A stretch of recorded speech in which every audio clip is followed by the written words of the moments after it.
So magandang umaga ating mga ka-TH. So naaga tayo mga vlog mga ka-TH kasi mayroon lang akong isi-share sa inyo. Lalo na sa ating mga ka-TH na taga-subaybay nating YouTube channel. So mayroon lang akong mga kunting paalala sa inyo at mayroon din akong kunting i-share na ipapakita sa inyo galing sa ating customer.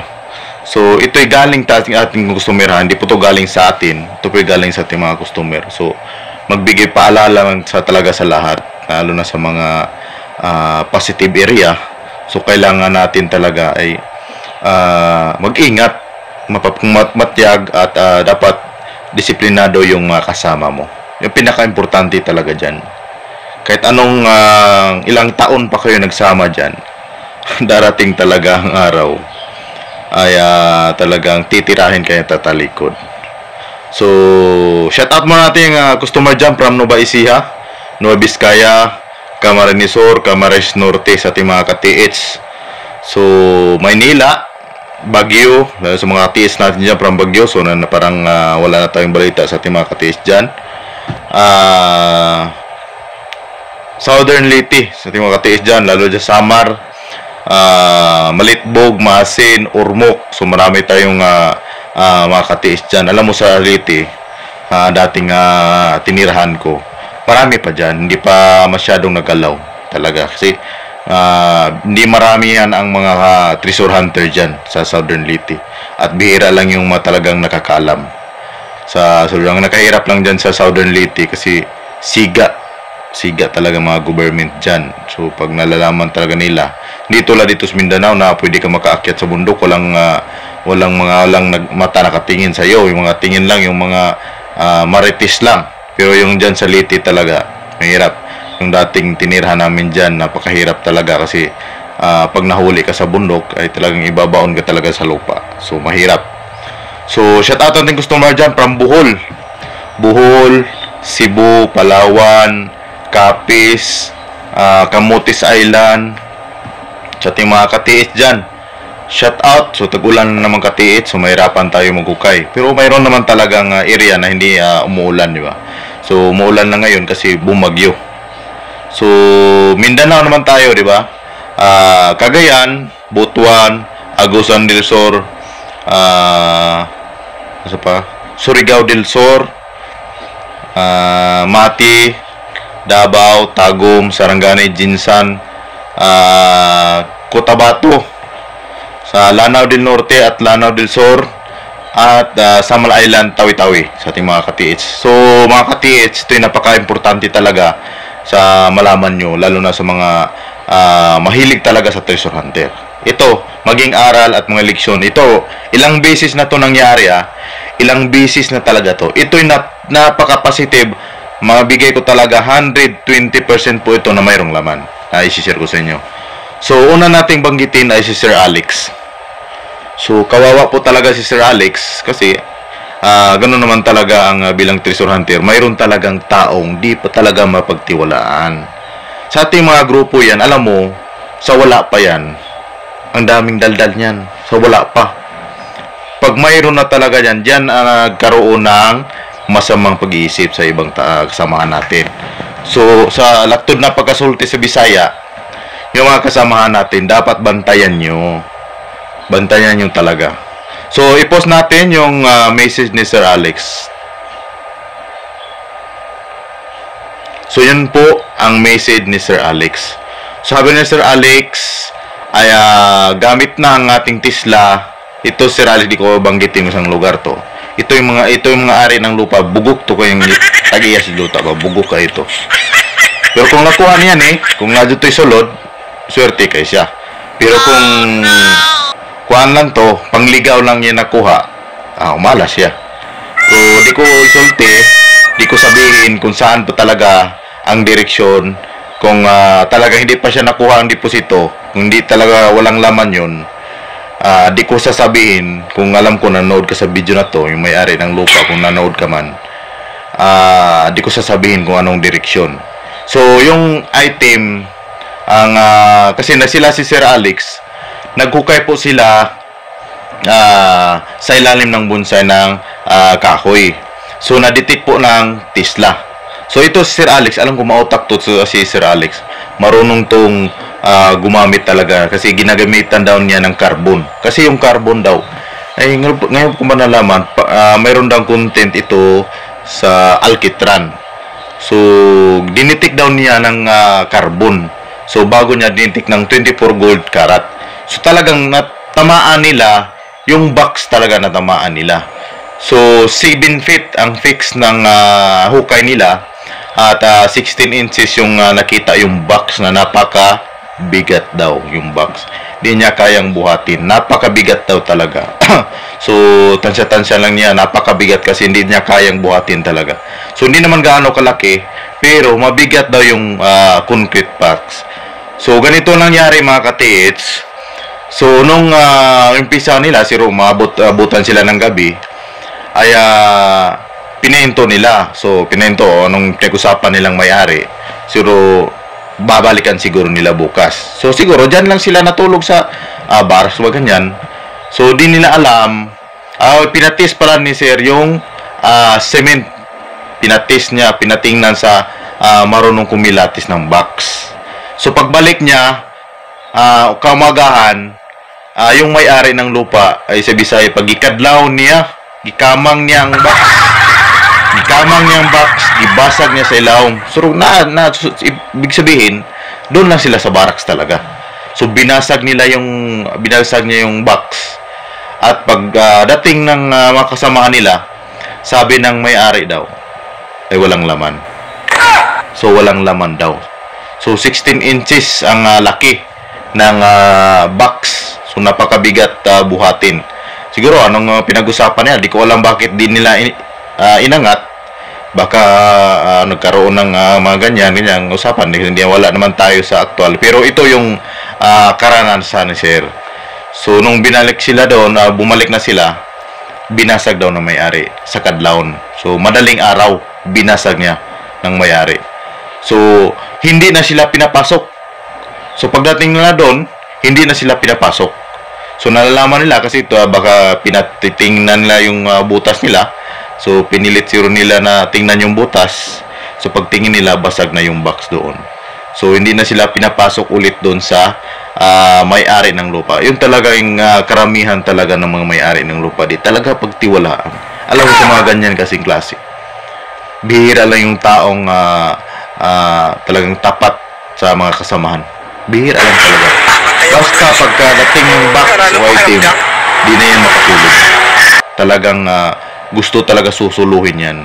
Ilang beses na, ilang customer na kung ganyan na lagi talagang sinarili.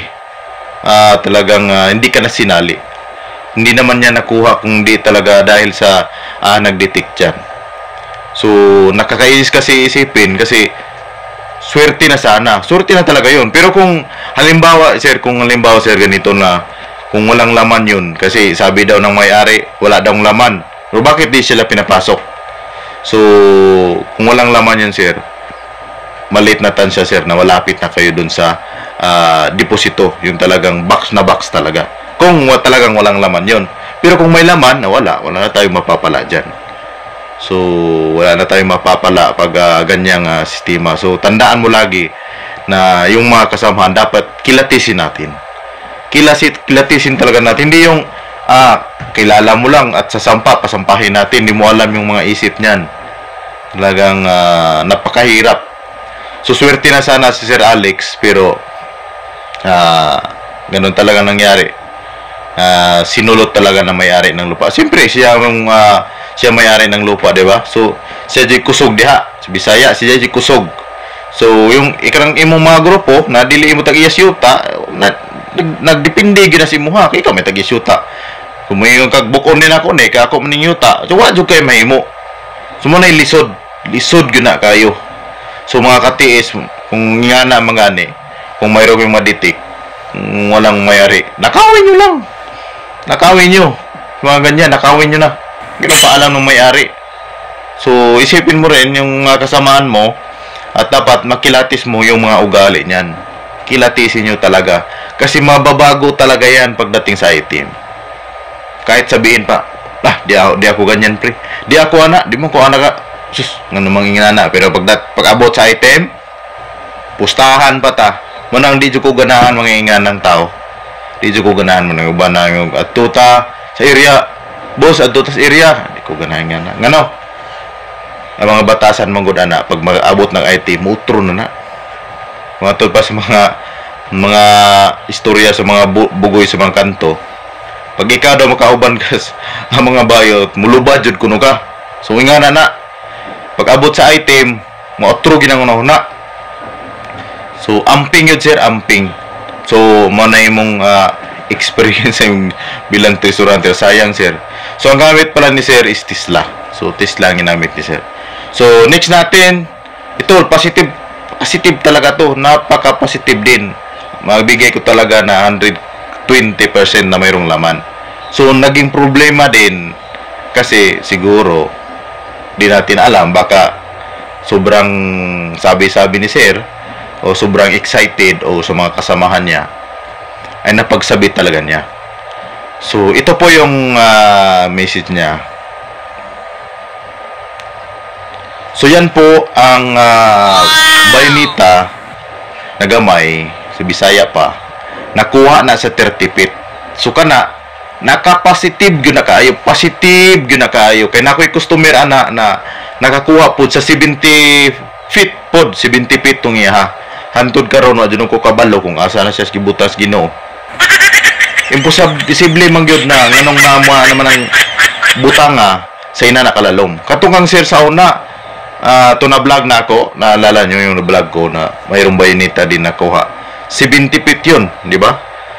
Yan ang pinakalas na marker na nagtuturo sa item sa mga ganyang sign, yung mga HTM. So kanagan sir, nagtudlo na sa item. So kaso lang anang iyang sign may poison. Pero di naman natin anong masabi poison, katul ba? Kasi kasagaran sa poison, katul, baho, o minsan yung probela yung parang aksido, yung dumadapo sa balat no, parang nasusunog. Bihira lang yan. So minsan yan makati or mabaho yung okay lang yung mabaho kasi lagyan mo na lang yung sabon, di ba? Lagyan mo na lang yung sabon. So kang sir ay parang iba daw yung baho. So pag ganyan sir, lagyan mo lang ng sabon. So parang tubig talaga yan kasi kasama kasi yung gamayng bayoneta sa Bisaya kutsilyo, kilid daw na sa bato, nakatudlo sa ilaw. So pasabot ka na sa ina nakataas sir, doon lang gid mo kaayo. Ang naging problema lang si sir kay na daw kunoy mga tao na musaka. Nana kunoy tao na murag sa siguro mga agi-agi, murag na nakabantay sa ilaha. So muna yung problema. So ang payo na ko na sir sa imuha, payo ko sa iyo, relax ka muna ng 1 week. Pag-aralan mo yung area at bantayan mo, magmasid ka muna. Baka mamaya dyan, makatulad kayong iba dyan sa Diwalwal, yung dati, mga narinig ko na pagdating sa butas, nakita na yung item, binaril sila sa loob. Pati yung engineer, binaril talaga sila, inubos talaga. So yung dalawa, nakuha na sana ng ng chimblak doon sa sakyan, sila yung nakatakas. Pero yung apat, patay sila doon sa loob. Pero lumitaw na yung box, parang nakita na talaga nila. So sa ganyan sir, malapit na kayo sa item. 30 feet yan, 30 feet nakuha, malapit na kayo sa item. Kasi masyadong sa Bisaya pa, mubo ra kayo ang kutsilyo, Bisaya o bayoneta. So ibig sabihin, malapit na kayo. So magmasid muna kayo sir, baka mamaya madisgrasya pa kayo dyan. So napaka-positive. So ang gamit ni sir ay Tesla din. So Tesla din ang ginamit ni sir. So napakaganda. So mayroon din siya, siguro mayroong hindi ko na maalala to si sir kasi matagal ko nang customer to. Siguro baka mayroong homemade to or Tesla na ginamit niya sa area. So na-detect daw niya sa ilalim. So napakagandang sign yan sir. So wag mo nang iwanan yan si sir Jaime ba to? Sir Jaime. So di ko lang babanggitin tong area, puro napaka-positive. Nakita naman natin sa bayoneta. Talagang galing yan sa World War 3. World War 2 pala. World War 2 wala pa bang coming pa soon para World War 3. So World War 2. So galing yung bayoneta na yan. So magkikita naman natin. So tago mo lang yan, sir. At para mayroon kang remembrance, gawin mo na lang yan sa bahay mo, ilagay mo sa bahay mo. Pero yung area mo, huwag mo nang iwan yan. Sure ball na talaga mayroong laman yan. Yung mga tao mo, kilatisin mo talaga. Kilatisin mo talaga yung mga tao na yan. Baka mamaya, yun lang ang magtrahidor sa'yo. So positive yan, sir. 100% mayroon talaga lang yung laman. Malapit na talaga kayo. Ang kaso lang ay mayroong mga nagmamasid daw sa paligid. So ingat lang. Si mayroon nang gustong mag-jump sa grupo nila. So sa mga ganyan kasing sistema, lalot positive, mayroong mag-jump yan. So hindi mo alam, yung nag-jump sa'yo, yun parang titira sa'yo. Marami na nangyari niyan. So kunting ingat lang talaga, sir. So dalawang tao talaga sana makahits na ngayong buwan. Pero wala. Ganun talaga ang buhay. Bilang treasure, mas maganda pa talaga mag-treasure. Kung tatlo kayo, dalawa lang, mas maganda pa yan. Kasi kabisado mo na yung dalawa at nang titinginan kayo. Kasi pag marami kayo, masyadong marami, mahirapan ka talaga niyan. Kasi di mo talaga ma-observe lahat. Di mo alam ng anong plano niyan, di ba? Minsan mayroon pa iihi, bisahi ba? Ihi-ihi ra, pero chat na dito. Apit na mi, doon na. Pag doon na, losob na. Sos, luoya. Mo na, mag-amping yun mo kayo ang nga na manggod. Basta part nga sa treasure, nagyon na ang gubot. Basta part sa treasure, ang dala mo gud ana, gulo ang dala niyan. Gulo talaga ang dala niyan. Kaya payo ko sa inyo, ingat talaga mga katiits. Kunting ingat at mag-message kayo sa mga tao nyo. At dapat kilalanin yung mga tao na naging kasama nyo. Kung mas maganda talaga, bawas-bawas kayo ng tao. Bawas-bawas. Lalo na pag positive yung area na nasa gupa mo. Bawas-bawas kayo. Tatlo or dalawa, okay na yan. Mas maganda. So, Sir Jaime at Sir Alex, yan ang lagi nyong tandaan. Kilatisin yung mga tao nyo at yung may-ari ng lupa. Kung sino may-ari ng lupa. Lalo na sa ating mga katiis dyan na gusto mag-treasure. Alam mo sa treasure hunter, maraming nagbagong buhay. Di nyo lang alam kasi yung iba, hindi yan nagpapakita. Hindi yan nang bablog. Sinusulo nila. Kumbaga, di nila isi-share sa inyo. Kaya mura man sa Bisaya pa ba? Bahala mas yung kinabuhi. Ako ni, at least sip na ko. Ano ba? Dato na ko. Bahala mo da. Kapa-kapa mo na yung uban. So, kung gusto nyo matabangan, lalo nagbablog pa ako, lalo nagtuturo pa ako sa inyo, bilis-bilisan nyo na. Kasi, pag hindi na ako mag-vlog, kung talagang pagod na ako, ay wala nang magtuturo sa inyo. So, ito talaga laging payo ko sa inyo. Sikapin nyo talaga makahanap kayong magandang sign. At mayroon kayong gadget. Kasi kailangan talaga ng gadget. Kung wala kayong gadget, kung di ayaw nyo maniwala, walang problema. Kayo nang bahala sa area nyo. Area nyo yan, di ba? So, suluhin nyo. So, maraming hindi naniwala sa mga gadget kasi bili daw. Normal talaga yan. Makakain ka pa ng bigas kung di ka bibili. Kailangan mong bumili. Kasi para mayroon kang gamitin. Di ba? Ganun lang talaga ang buhay. So, bilang treasure hunter, bilang tagabasa ng sign nyo, kung ayaw nyo makinig, problema yun yan. So, yun lang mga tis. Maraming salamat at God bless. So, Sir Jaime, sa Sir Alex, sana po ay nanood kayo ng video na to, ay maging aral sa akin lahat. So, ingat talaga. God bless po sa inyo.